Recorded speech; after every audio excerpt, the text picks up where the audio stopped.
10,000 years ago, she, the princess of the underworld, together with her friends, used divine souls as a formation and blood and flesh as sacrifices to suppress evil spirits in order to save the common people. He, the spiritual stone incarnation of Nuwa, was born with a pair of purple pupils. He was ostracized and cursed as an ominous person. Once met, he remembered for thousands of years. 10,000 years later, she was a newly traveled waster, and he was the revered emperor of the divine demon palace. Time and time again, they fell in love with each other. Later on, she experienced and he accompanied her, moving forward and achieving success. Shinma Palace. The man finished cooking, but when he returned, he found that the person was missing. He asked his subordinates, "Where is the sound?" Subordinate. To the emperor, the empress has gone out to search for treasures.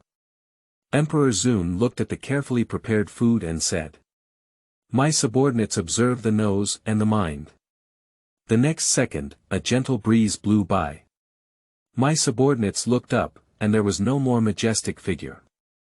The subordinate shook his head and said, "Hey, Emperor Zun can't do without Empress for a moment. TSK, there's no hope." Keywords of the novel. Report Emperor Zun. Others cry in the goddess's scrolls with no pop-ups, report Emperor Zun. Others cry in the goddess's scrolls with no pop-ups. Download the complete set of TXT, report Emperor Zun. Others cry in the goddess's scrolls. Latest chapter reading. Chapter 1. Oh Roar, Time Traveling. You are listening at novelfull.audio. Chapter 1. Oh Roar, Time Traveling. 3,000 worlds, 3,000 dust, flowers bloom on the other side, crossing ghosts. Introduction. Tianqing continent, surrounded by the forest of Warcraft. The towering ancient trees cover the clouds and block the sun, and strange rocks stand in a forest. The oppressive and heavy black air permeates the air, surrounding the entire inner circle.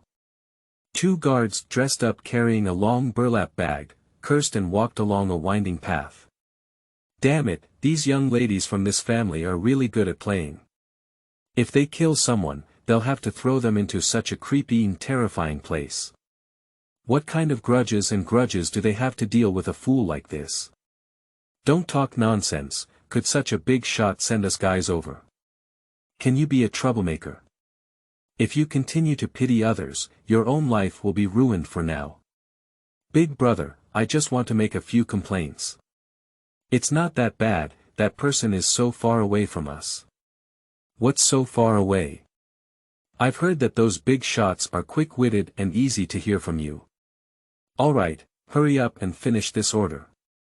I'll go back and invite you to a drink, big brother. The slightly younger ones stopped talking and walked faster carrying their burlap bags. Approaching the black mist, the elderly man raised his chin and said, "Here we are. Young understanding. Throw it inside." That's what the employer said. Alright, hurry up and get to work. The two of them threw the burlap bags on their shoulders to the ground, making a muffled sound. They quickly untied the bags, revealing a woman covered in bloodstains and unable to see her face clearly. I don't know if it was empathy or something, but the two of them slowly pushed the person inside until they couldn't see their body anymore. They stopped and quickly picked up the sack to leave the haunted place. When Murong was slightly conscious, her body was burning and painful, and she was about to say what was going on when a sense of heaviness came. With a bang, the pain was so intense that stars appeared in her eyes. That's not all for now. My body passively rolled twice on the ground covered in small stones, and the piercing pain made Murong frown.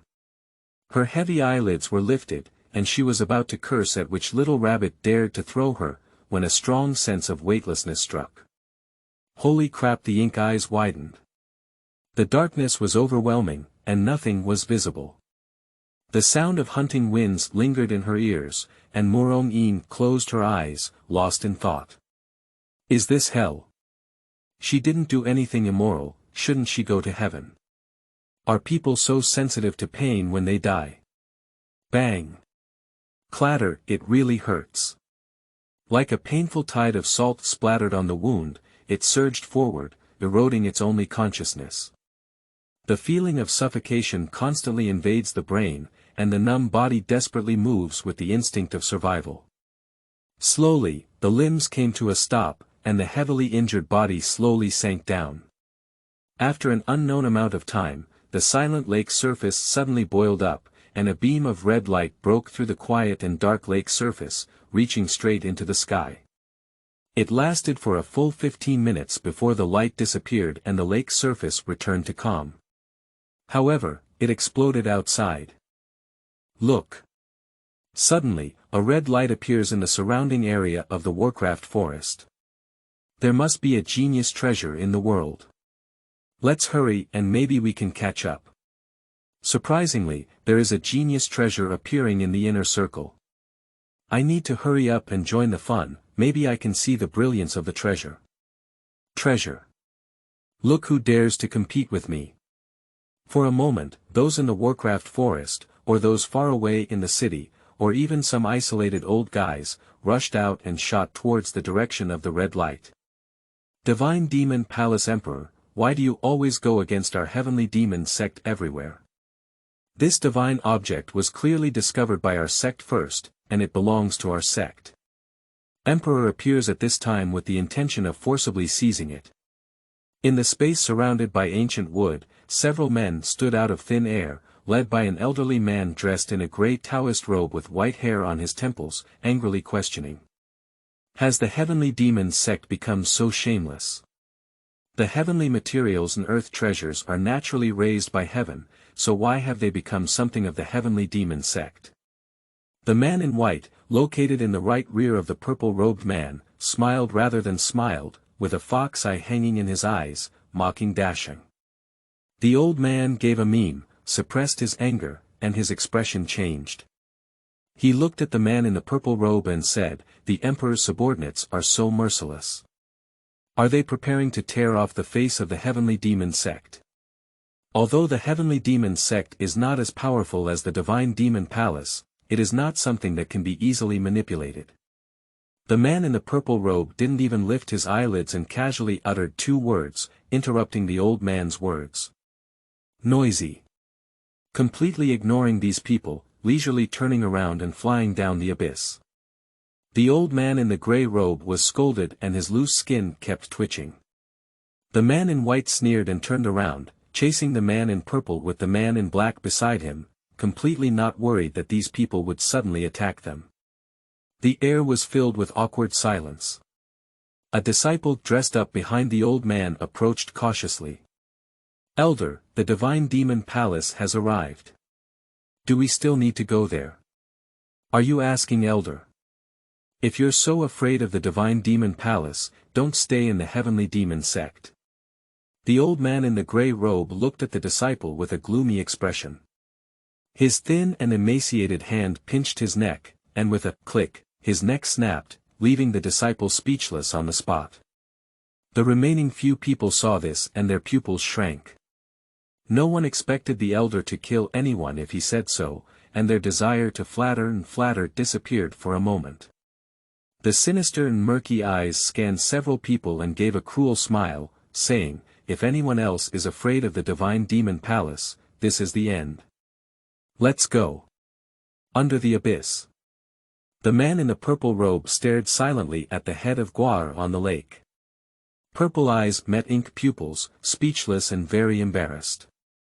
"You took it away," said the thin lips lightly as he scanned the small face carved with powder and jade. Inch by inch the low magnetic voice made Murong feel confused for a while, holding his confused black pupils and puzzled. "What?" "Ha!" The man chuckled lightly, crouched down, raised his arm, and Murong, who was sitting in the middle of the lake, involuntarily moved.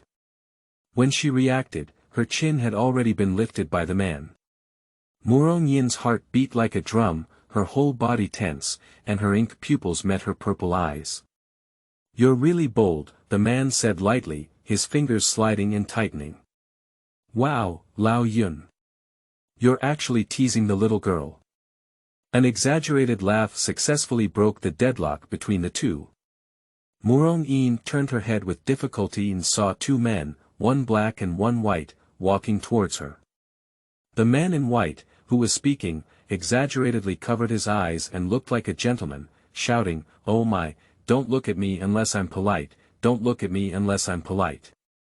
Black Wing, why don't you cover your eyes now? Well, if only I could really cover my eyes." Murong Yin's mouth twitched as she felt the power that had confined her neck disappear. She quickly slid away from the shore, leaving only half of her face on the lake's surface, her black eyes twitching and spinning. "Hey, Lao Yun, what's going on?" the man in white asked. The man who was called Lao Yun ignored him and finally took a deep look at his agile eyes. He stood up and walked towards the side, with a low and indifferent voice, saying, "Just put on your clothes and come out." Begging an uninteresting man, he awkwardly touched his nose, coughed lightly, and chased the man in the purple robe away. Murong saw several people enter a cave, hesitated for a moment, quickly jumped onto the shore, and put on the clothes left by the man before leaving. Her clothes have just been burned out, not even her shoes have been left. Just as Murong was about to escape, her small ears twitched and her black eyes deepened. In the next moment, she ran barefoot towards the cave. By contrast, she felt that the people in the cave were safer. The people who had already taken their seats in the cave were stunned when they saw Murong rushing in, feeling the fluctuations in the air, and then understood. The purple-robed man, who closed his eyes and regained his composure, suddenly spoke in a cool tone, "You know how to find a place. This cave is not your home, I can stay as long as I want, you can't control it." The mocked Murong sat in a corner and retorted. "Aren't you afraid that I'll kill you?" His eyelids parted and his purple eyes were eerie. In the dimly lit cave, the man's eyes became even brighter. Murong clasped her finger, averted her gaze, and said impatiently, "Oh my, you big man, why are you so noisy?" The man's purple eyes sank. "Poochie. Ha ha ha." The man in white suddenly laughed. Feeling someone's gaze of death, the man in white covered his mouth tightly and sat down in a corner, his shoulders twitching. Murong looked inexplicably at the person who suddenly burst out laughing, then leaned back against the stone wall and closed her eyes to rest. Seemingly resting, but actually contemplating life. The original owner died tragically, it was purely an accident. With just a few twists and turns, she survived. Miss Zhu, the eldest daughter of the Zhu family from the four major families in the capital of Nanyu, has been infatuated with the fourth prince since childhood. The fourth prince has never used any pretense towards her, but has taken care of the foolish female lead. This has made Miss Zhu hold a grudge against the original master. Coincidentally, the third sister of the original master also has feelings for the fourth prince. Together, one deceived the original master out of the mansion, and the other whipped him and threw him into the black abyss. When she fell into the black abyss, she was awake. Fortunately, the lake below the black abyss did not turn her into a meat cake, but instead gave her extraordinary gains. Space and strange fire. In the heavenly star continent, martial arts are revered, and everyone can cultivate spiritual power. The original owner, who is foolish and useless, has been subjected to ridicule and humiliation from the world since birth. Fortunately, the original owner's family, except for the second uncle's house, treats the original owner very well. Since she has taken over this body, she will become Murong from now on. Those who owe her, please repay them one by one. Thinking of this, Mo's eyes opened and a red light flashed through his eyes. In the cave, there was only her and the man in purple. The cave entrance was sealed by spiritual power, and Murong released his spiritual power to investigate. He found two groups of people fighting fiercely. There are people in the group who were previously sensed by Murong, some of whom were not detected. There is also a group of people from the purple-robed man. The black-robed man is leading his men to fight fiercely, but the white-robed man is nowhere to be seen. Murong's face changed, and her gaze couldn't help but look at the man. She couldn't understand how his subordinates could no longer hold on, and how he could sit there so calmly without moving. No, no. Why is his breath so weak? Murong quickly walked up to the man, clasping her fingertips on her wrist. With a test of her mental strength, she was immediately taken aback. Unexpectedly, cultivation is regressing. What's going on? Just as she was about to examine it carefully, a cold palm grabbed her wrist. End of this chapter. Chapter 2. Kill. You are listening at novelfull.audio. Chapter 2 Kill. Murong wanted to explain what she was doing. She looked up at a pair of emotionless and murderous purple eyes, swallowed her words, and her small heart thumped. If you have malice towards me, now what I am holding in my hand is your neck. Cold and heartless words spewed out from that beautiful mouth. Feeling the strength of her wrist, Murong smacked her lips. A strange and good-looking man, but unfortunately he has a long mouth and a bad temper. What do you want to say? Yu purple eyes scrutinized the person in front of them and asked coldly. It's nothing. I just saw that your subordinates are dying soon, and you're a patient. I was wondering if I could treat you and then ask you to save your subordinates. It seems like there's no need for it now. Murong was laughing and trying to pull her hand out. She exerted all her strength to breastfeed, but she didn't pull it out either. You can't cure it. Murong was struggling and couldn't hear clearly for a moment. The man inexplicably pinched the delicate skin under his palm, stared at the agile little face, his eyes flickering, and his tone unclear. You can't cure it. Hey, who can't be cured? Upon hearing someone question her own ability, Murong exploded, her delicate and bright voice popping out like a small machine gun. I haven't even seen it before, how do you know I can't cure it? It's so kind of you to treat it like a donkey liver and lung. I don't want to cure it yet, so I'll just spread my hands and wait for your subordinates to collect their bodies. The first time someone was so angry, the man felt a bit fresh. He raised his eyebrows lightly and suddenly wanted to tease the little girl. If my subordinates die, you won't be able to run away today, so you need to treat me. Unexpectedly, I didn't scare her at all. I saw her chin lift and she felt a little proud, saying, don't worry, even if your subordinates are really dead, I still have a way to get out alive. However, do you really want to treat it? Asked the blurry eyes as they turned around. The man nodded, but he didn't believe that this little girl could cure him. Okay, let me treat you either. Promise me 3 conditions. I can help you treat your illness, or I can help you kill those people outside, provided that you agree to 3 conditions and make a vow. Murong suddenly looked at the man seriously. If he didn't agree, she didn't mind killing him, then killing those people outside, and then escaping on her own. Sure. The man readily agreed. Murong was a bit surprised, but the situation is urgent now. It's better to resolve the current situation before proceeding. The first condition is that nothing you see today can be said, and neither can your subordinates. If things leak out in the future, I don't mind killing him. As for the latter 2 conditions, I'll talk about them when I think of them. Purple eyes looked at the suddenly murderous person unexpectedly, and finally agreed. Upon seeing the man's agility, Murong smiled with satisfaction and said, not bad. Can this go out? Murong walked to the cave entrance and pointed. It's possible, the man said with great care. That is to say, it is not allowed to enter. How advanced. With this thought in mind, Murong walked out barefoot and her aura suddenly changed. Outside the cave. The 2 sides were fighting fiercely when suddenly they were stunned to see someone come out. The black-clad man who first reacted frowned tightly, not understanding why a person without spiritual power didn't hide well and wanted to come out and die. He is seriously injured now and doesn't have the energy to care for her.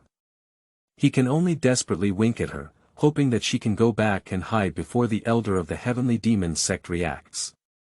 Murong walked up to the man in black and grabbed his arm, helping him support his body. She comforted him with a smile and said, "Don't worry, I'll take care of the rest." Glancing at the wound on his body, he added, "Do you have any pills? Hurry up and heal the wound." Blackwing's lips twitched, and his indifferent face, which had remained unchanged for thousands of years, twitched fiercely. "Ha ha ha, with you. A useless person without spiritual power, trying to kill so many of us. You're shameless." Suddenly, a man with a scarred face burst out laughing, obviously not believing that a useless person could do anything to them. The gray-robed old man behind the crowd sneered silently, with a contemptuous expression in his eyes. What skills can a useless person wearing a man's robe have? However, this figure is good. The old man in the gray robe looked up and down recklessly, and a hint of lust flashed through his eyes. Murong was not angry at all. With that disgusting gaze, she leisurely walked into the middle of the crowd, occasionally throwing small stones that she had picked up from somewhere. The gentle breeze blew at an unknown time, gently lifting the woman's long silk-like hair. Beautiful as an elf's face, like a celestial being, with a pair of glass black pupils that can see through all the illusions in the world. "Little girl, since you look so beautiful, it's better to follow my elder to eat and drink spicy food in the future. With my elder protecting you, even if you don't have spiritual power, you can walk horizontally in the heavenly star continent. Why do you have to die for those people? You say, right." The gray-robed old man, who had been silent all along, suddenly spoke up, looking at Murong's evil and lewd eyes. "Old toad, if you want me to be your forbidden territory, you can't say it so openly. With so many people here, aren't you afraid of embarrassing your sect?" Murong sneered from the bottom of her heart, a cold and murderous aura spreading. "What are you talking about?" The old man in the gray robe suddenly changed his expression and glared fiercely at the woman who toasted but refused to accept the punishment. The powerful pressure dissipated. Murong immediately vomited blood, and her spine, which was under pressure, struggled to stand up. In the glow of her black pupils, she caught a glimpse of the blood on the small stone and suddenly gave a strange smile. Seeing this, Hai quickly stepped forward, dispersed her spiritual power pressure, helped her resist the pressure, and tightly protected Murong behind her, fearlessly facing the old man. Although he doesn't know the master's attitude towards this woman, he can't let her die just because he can wear clothes that the master hasn't worn yet. Murong, who was being protected, warmed up and stopped talking nonsense. She shouted loudly at the old man, "Auntie said that you, a toad, want to eat swan meat, old man, and want to take care of your aunt. You're not qualified yet. If you have the ability, come and kill me." Blackwing's face turned black, and it was too late to stop, so he could only do his best to block in front of Murong. The old man didn't know what it meant to take care of oneself, but he understood the whole sentence. His turbid eyes shone with a cold and venomous light, and his whole body was filled with a surge of energy. He roared angrily, "Kill! Leave no one behind!" As soon as the words fell, everyone suddenly took action and fought against each other. Various powerful spiritual powers oppressed the air, and although Murong felt uncomfortable, she remained steadfast and motionless. She is waiting. Due to the small number of people, Blackwing had to give up protecting her and join the fight. So, her whole body became empty. The old man in the gray robe, who had been repeatedly turned over and humiliated, squinted his sinister eyes, and with a wave of his sleeve robe, he was about to walk towards the woman. Blackwing, who had been paying attention all along, shrank his pupils and swung his arm to kill the people around him with a sword. He quickly ran towards Murong and shouted, "Run!" At that moment, a strange pale pink mist from somewhere suddenly surrounded everyone, including the old man. Murong slowly closed her glass black pupils, at the smooth center of her eyebrows. The strands of white mist split into several parts and penetrated into the pink mist. In no time. Ah! Ah ah ah! A series of screams were heard incessantly, and the purple-clad man who had already stood at the entrance of the cave saw this scene, his pupils contracting. A faint interest flashed through my eyes. Spiritual transformation. A person without spiritual power should have such strong spiritual power. Interesting. After a cup of tea, there was no more screams coming from within the pink mist.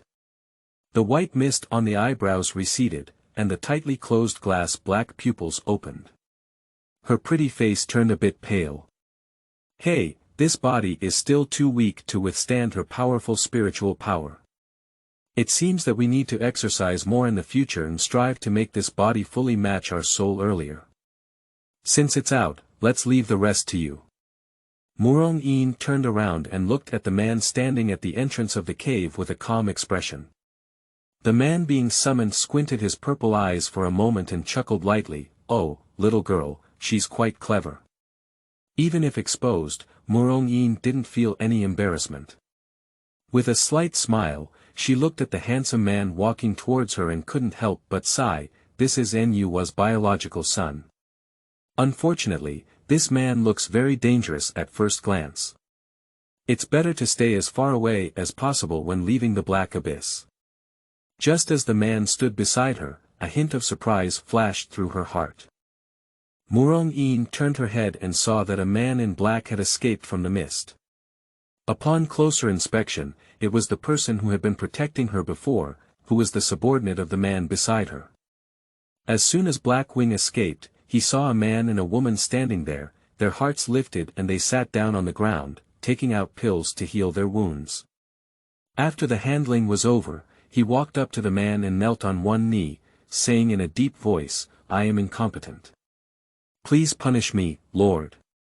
It's all due to his lack of cultivation that the master fell into danger."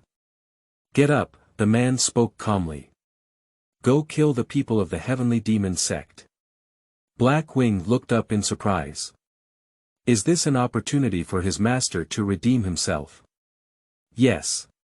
Standing up, Blackwing finally noticed the mist surrounding him, feeling puzzled. However, he started quickly, found his position, and stabbed with a sword. The screams of the elder of the heavenly demon sect came out. Ah! Suddenly, a faint black mist escaped from the formation, and a piercing strange cry sounded. "Jia Jia Jia, Shinhua Palace, I will come back again." Blackwing's face changed and it was too late to make another move. Suddenly, the strange cry came to an abrupt end, and the black mist condensed into a frightened old face, which was the elder of the heavenly demon sect. At this moment, the face was covered in white cracks. Slowly, the cracks grew more and more, followed by the elder's mournful roar, "No, it's impossible. Ah, ah, ah, ah, God and Demon Palace. Even if I were a ghost, I wouldn't let you go." Bang! The black mist shattered, and the powerful elder of the heavenly demon sect, who had been in power for over 1,000 years, ultimately ended up with a desperate fate. At the moment when the elder of the heavenly demon sect fell and the gods were destroyed, a thin and small disciple was kneeling on the ground in a towering palace thousands of miles away. In front of him, on the 100 steps, the person with white hair and beard sitting at the top was holding a broken jade plaque that was divided into 4 and 5 parts. Over the palace, a scene was playing, which was a scene from the Black Abyss. For a long time, the light curtain went out, and a mournful voice echoed in the air. Emperor of the Divine Demon Palace. End of this chapter. Chapter 3. The Broken Spirit. You are listening at novelfull.audio. Chapter 3. The Broken Spirit. Blackwing looked at the dissipated mist in surprise, with a bewildered expression on his face, not understanding why the elder's soul had exploded. As a man who was treated as a shield arrow, he was very clear that it was the masterpiece of the little girl behind him. The little girl with such amazing skills is really interesting. However, does using him as a shield come at a cost?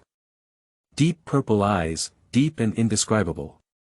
Slowly turning around, he met his clear and bottomless eyes, and his heart, which had been beating regularly for thousands of years, suddenly trembled.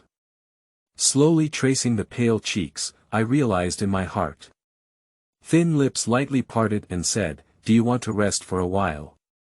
The caring words blurted out, and after speaking, the man himself was stunned for a moment, his eyebrows furrowed slightly. "No, I still have to go home early." "Let's start now," Murong declined lightly. "This formation will automatically dissolve in half an hour." "Do you need me to unlock it for you?" Murong asked. "No need, let them have a long memory."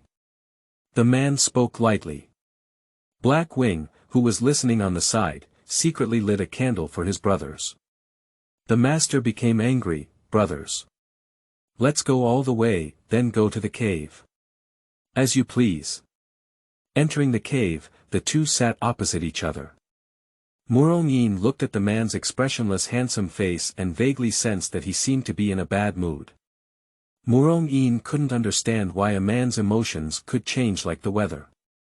She decided to treat him and leave quickly. The previous danger no longer existed, and this man was the greatest danger. "Relax your body for a while, don't resist me, I need to check carefully again." Murong looked at the magnificent purple eyes and said her own request. "Got it." Upon receiving a response, Murong reached out her hand and once again raised the man's wrist, carefully examining his pulse. Her pretty face gradually became serious. "Except for the lack of spiritual power, everything in the body is normal." Liuli's black pupils slowly shifted their gaze to the center of the man's eyebrows, and a hint of confusion flashed through his eyes, causing his small face to twitch. The man who had been watching her all along said, "Do whatever you want."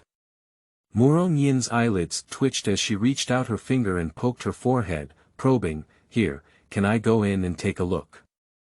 As soon as he said this, the man's face darkened, and his gloomy gaze wished to stare someone out of a hole.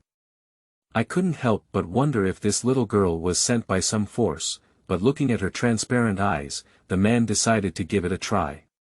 Even if she was really sent by someone else, as long as she had any unusual movements, he could still kill her with one move. With this in mind, the man spoke in a deep voice, "Sure, if you dare to have any other thoughts, I'll just kill you." Murong felt the man's murderous intent and quickly nodded, saying, don't worry, I'm still counting on you to take me home. "Oh, by the way, after I cure you, you must send me to the Murong family in Nanyu Kingdom." Seeing the woman's sincere expression, the man slowly closed his eyes in response. Murong took a soft breath, silently licked her tongue, and also closed her eyes. At the center of the eyebrows, white mist reappeared and slowly surged into the man's brow. At this moment, Murong couldn't help but marvel at the man's boldness in completely exposing Shihai to a stranger. The enormous danger hidden in it was not a joke. If someone had a heart, Shihai would be severely damaged, and in severe cases, the person would be doomed. Murong thought to herself, guiding her spiritual power to gradually explore the man's sea of consciousness. At first, when Murong felt the pulse of the man, she thought he might have been poisoned by a goo, which would have caused his spiritual power to disappear. However, when she found that the little person whose spiritual power had condensed was shattered, everything had an explanation. With a swoop, she opened her eyes and looked at the man in disbelief, exclaiming, "Your primordial spirit. Did you see it?" The man opened his eyes and interrupted the woman's words lightly. Murong nodded, deeply shocked. The Yuan Shen was severely injured to this extent, and the pain was unimaginable. This man could still remain so calm, and couldn't help but swallow his saliva. "Little girl, are you afraid?" The man noticed the woman's drooling and chuckled lightly. Murong shook her head and looked at the man complexly, "Aren't you in pain?" "I'm used to it." The man spoke calmly, "It's you. Didn't you say it could be cured before, and now?" Murong was taken aback by the man's constant attitude towards him. Upon hearing the man's question, she nodded and shook her head. "I can treat you, but I can't cure it all at once, and I don't have any medicinal herbs that need treatment in the end," Murong said weakly. This is the most difficult patient she has ever encountered to treat. If it can be cured, it will be cured. The man spoke softly, comforting the woman with a slightly unpleasant expression. This is already the best news he has received over the years. Tell me the medicine I need, and I'll find it. As for how to treat it, you have the final say. Up to now, men have no doubt about the woman in front of them. Murong nodded and said, the twin lotus in the far north, the heart of magma, the underworld flower, the green lotus jade marrow, and the vitality leaf. Every time he said something, the man's eyebrows twitched, but he didn't say anything at all. He just responded, I know. Then he stared at the woman without blinking, waiting for her treatment. Murong Yin's scalp was numb from being stared at, and in the end, she couldn't bear it anymore. She said, you close your eyes. The man gave her a deep glance and slowly closed his eyes. Murong Yin took a deep breath, with intricate marks on her hands. In an instant, her pure white face slowly approached the man. The man's eyelids twitched when his ice-smooth and tender skin met. The next second, a cool feeling spread in the center of the eyebrows, and a faint glow flashed at the center of the eyebrows where they met. In the vast and boundless depths of the sea of consciousness, a small primordial spirit appeared beside the shattered primordial spirit holding a round bead. The shattered primordial spirit opened its eyes, and its magnificent purple eyes looked curiously at the small primordial spirit that appeared. If he looks like a normal adult male, then she only looks like a 5-year-old child. Xiao Yuanshan was clumsily walking towards him, holding a bead about the same size as her. He instinctively reached out his hand and held the little primordial spirit in his palm. I don't know if it was his illusion, but the little primordial spirit sat still and rolled his eyes at him, as if blaming him for not having the ability to see. He chuckled silently. Xiao Yuanshan pointed at him and then touched the beads in his arms. In no time, strands of milky white mist flew towards him, enveloping his pale purple body. The cool and moist feeling spread, and he looked up in surprise. When he saw the little elemental god grinning at him, he reluctantly closed his eyes and entered a state of cultivation. More and more mist enveloped the shattered primordial spirit, and the little primordial spirit was startled. Then, he touched the pearl in his arms with heartache, and more soul power drifted towards him. Time slowly passed by, and just as the little primordial spirit wanted to share some more soul power, her magnificent purple eyes opened and prevented her from moving. Gently holding the little primordial spirit in front of her, touching her head, and sending the little primordial spirit out. The faint radiance disappeared, and at the same time, the magnificent purple eyes opened, and the woman's pale and bloodless face caught the eye. A strange expression floated in my heart, gently embracing the person who had already fallen asleep. Black Wings. Black Wing, who was guarding the entrance of the mountain, rushed in and widened his eyes in surprise when he saw the person in the man's arms. Fuck. The master hugged the woman. The master finally wants to open up, the iron tree is blooming. Look again, don't take your eyeballs anymore. The man's cool voice sounded, and Black Wing trembled and regained consciousness. He quickly lowered his head, afraid to look again. Let Qingfeng come over, you'll follow her in the future. The man pointed to the person in his arms. Black Wing dared not object. Yes. Wow, Lao Yun. Spring hearts are sprouting. The man in white, who hurried over from somewhere, shouted out loud when he saw this scene. Huashi, if you don't speak, no one will treat you as mute. The man glared at his old friend in frustration. Bring it. The man reached out his hand and Huashi handed him a jade box in a daze. Black Wing wisely went out. No, Lao Yun, what's wrong with you? The man in white looked up and down at the man with his fox eyes hanging, and suddenly widened. How did you recover so quickly this time? Looking into his arms, he said, is that this little girl? The man remained noncommittal and carried the little girl out of the cave, while the man in white quickly followed. Huashi, take these people to finish and bring them back to the god and demon palace. Black Wing, let's go. The man gave a faint command and got up and flew out, with Black Wing following closely behind. Left Washi with a bewildered expression. To the east of the Warcraft Forest, in the southern secluded kingdom. The backyard of a mansion located in the southeast of the Imperial City is brightly lit. Speak up. Where did you guys throw Xiaoyiner? If Xiaoyiner has any losses, all of you raise your heads to see her. Go out and find everything for me. Get lost. The roar echoed over the courtyard, and in no time, a few people ran out of a certain room, their footsteps stumbling. The last woman in white had a cold and ugly expression, and in an instant, a cruel smile appeared at the corner of her mouth, with a crazy expression flashing in her eyes. Want to find Murong in the next life. Or, go to the underworld, maybe you'll meet them. Ingbai pinched her fingertips into her palm, and a drop of blood slid down her finger bone. Pada, a negligible sound, blood droplets slowly seeping into the black soil. Old Pifu, if you think of your granddaughter so much, then go and accompany her. At this moment, Murong, whom they were searching for, had already left the black abyss and was now recuperating in a secluded courtyard. Sleeping. This is already the third day, and the woman in the room shows no signs of waking up. Every day, Black Wing would place food on the stone table outside the door, and today is still the same. Squeaking. Black Wing looked up at the sound.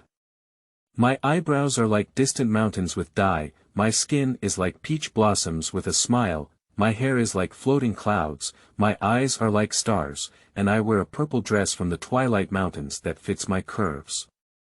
Black Wing couldn't help but admire that his appearance was on par with his master. Good morning, Black Wing.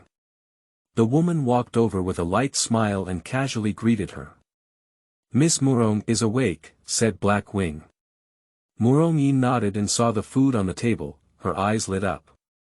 She couldn't wait to sit down and taste it. Not bad. Murong praised. Black Wing chuckled twice, hesitating and unsure how to speak. Did your master leave you behind? Murong didn't even lift her head and asked directly. Yes, the master asked me to stay and protect Miss Murong. Black Wing didn't expect Murong to be so direct, so he sneered. Sure, but often you have to stay in the dark. You can only take action when I need you. Is there a problem? Murong readily agreed, and Lioli black eyes looked at him. She is still very weak now, with Black Wings around, and she won't feel constrained when it comes to doing some things. Thinking of the jade box and letter she saw when she woke up this morning, Murong lightly hooked her lips. This man is quite generous, not to mention anything else. Is it called Uni? She remembered. No problem, Black Wing is already part of the Dark Guard, so there's no problem staying in the dark. Thank you, Miss Murong, for helping. Black Wing bowed and said. Let's go back to Murong's house in a while. There are some things that need to be resolved early and completed early. Black pupils are gloomy, deep in the pupils, red flashes through. Murong Fei, Zhu family, are you ready to bear my anger? End of this chapter. Chapter 4. Smash Smash. You are listening at novelfull.audio. Chapter 4. Smash Smash. In front of the quaint and solemn gate, a woman in purple was stopped by two guards. Are you joking when you say you're our young lady? Who wouldn't know that the young lady of the Murong family is a well-known waste and a complete fool? If you want to impersonate someone, you need to find someone similar. A sharp-tongued and monkey-faced guard laughed at him recklessly, while the contempt in the eyes of the other guard did not escape the woman's eyes. The young lady looks like a symbol. If you follow my brother, you can eat delicious food and drink spicy food, so you don't have to pretend to be someone else and deceive others into eating and drinking.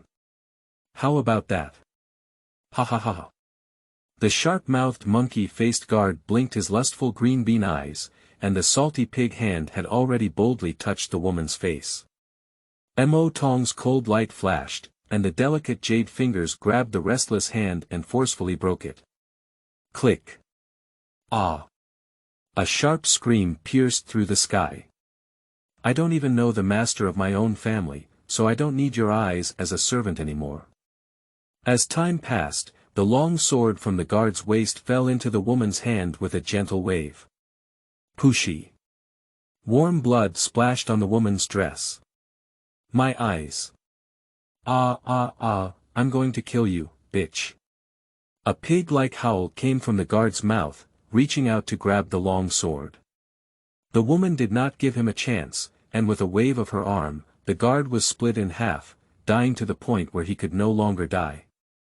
Throughout the process, there were only a few breaths, and by the time the chubby guard reacted, his companion had already been split in half. The chubby guard looked at the woman in fear, his pupils contracting and his hand holding the long sword trembling. Do you know who I am now? The chubby guard looked at the bottomless black pupils and nodded. Am I still useless? The chubby guard shook his head.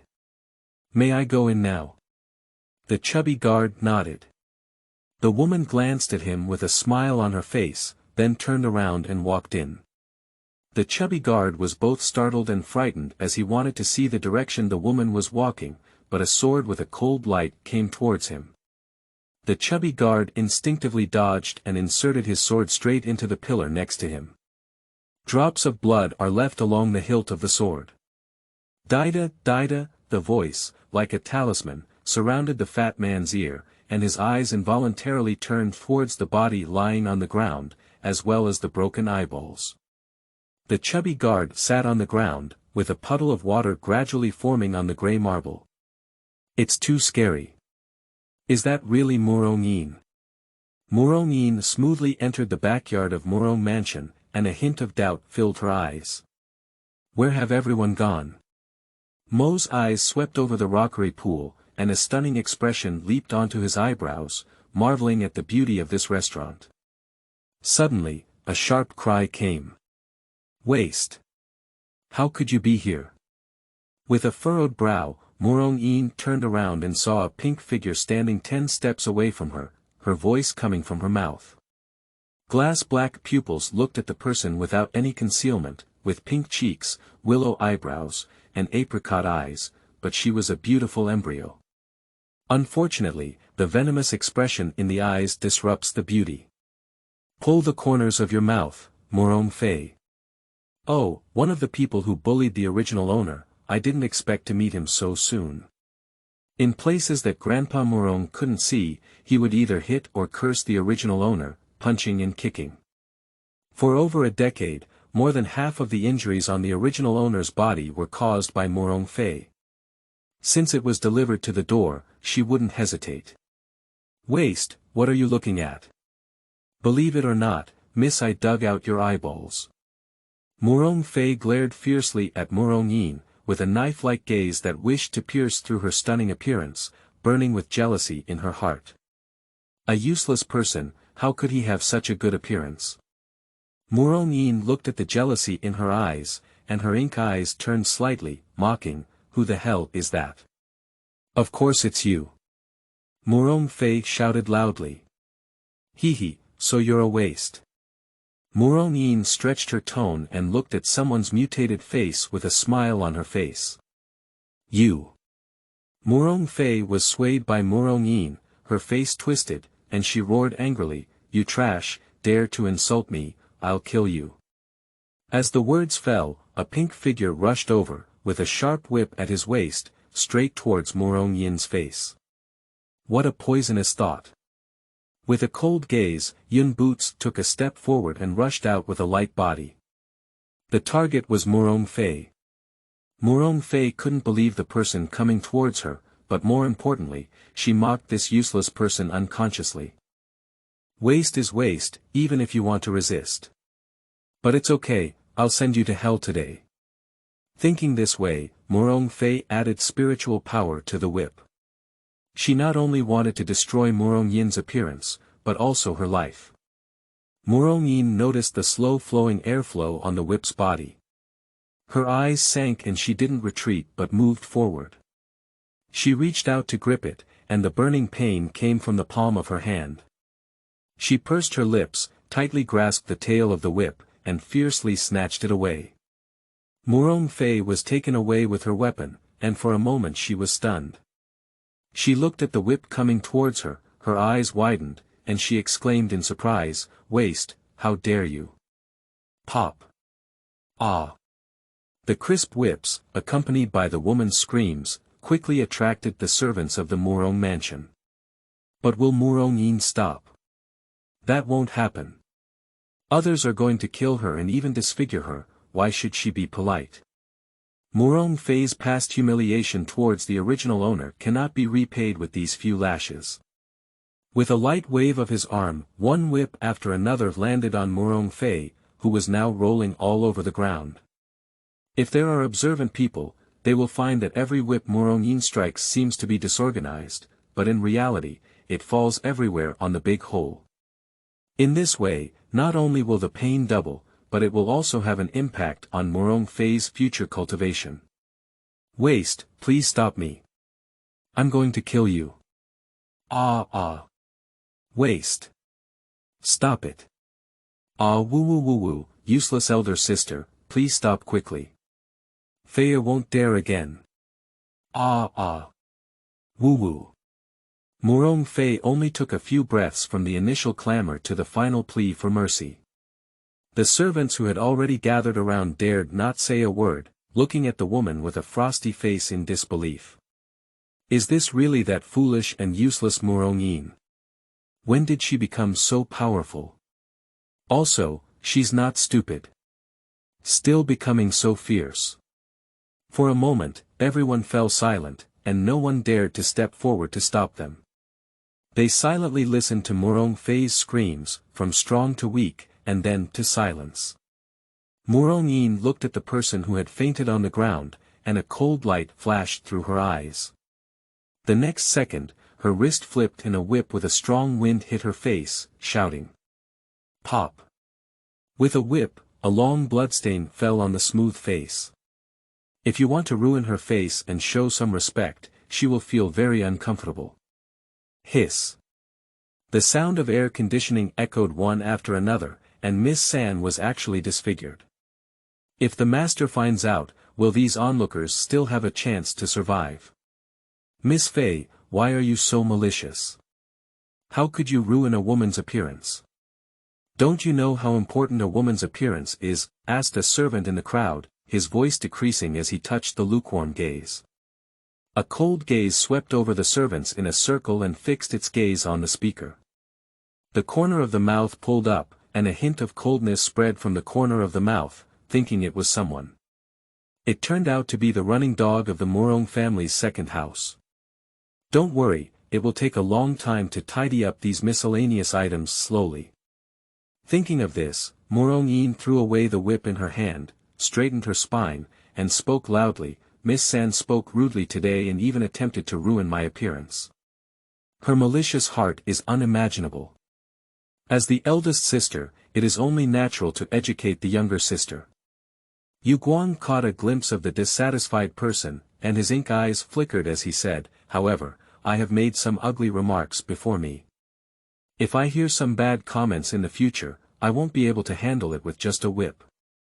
If anyone is not afraid of death, come and try. After finishing speaking, he turned around and left. The purple figure gradually drifted away, leaving only a group of servants looking at each other. It took an unknown amount of time before 2 or 3 servants came forward and carried Murong Fei, who was covered in whip injuries, back. The journey was smooth and unobstructed, and upon returning to the Haitang courtyard, as soon as I entered the door, I saw a sneaky figure about to enter her room. What are you doing? A voice that was neither cold nor indifferent frightened the person into a clever turn, and he quickly turned around, his face turning pale. Murong Yin's eyes narrowed and her voice became slightly cold. She asked again, Ziwen, what are you doing?